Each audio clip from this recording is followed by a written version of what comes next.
ชมพู่อารยารวมอาลัยเผยภาพครั้งพระองค์ผ่าเสด็จร่วมงานแต่ง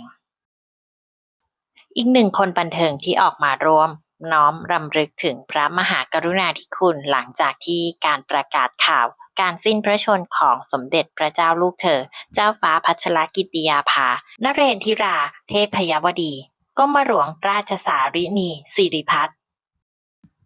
คือซูเปอร์สตาร์สาวชมพู่อารยาโดยชมพู่นั้นได้โพสต์ภาพแห่งความทรงจำจากวันมงคลสมรสกับน็อตวิสรุตรังสีสิงห์พิพัฒน์ซึ่งเป็นภาพที่สมเด็จพระเจ้าลูกเธอเจ้าฟ้าพัชรกิติยาภาเสด็จมาร่วมงานเป็นการส่วนพระองค์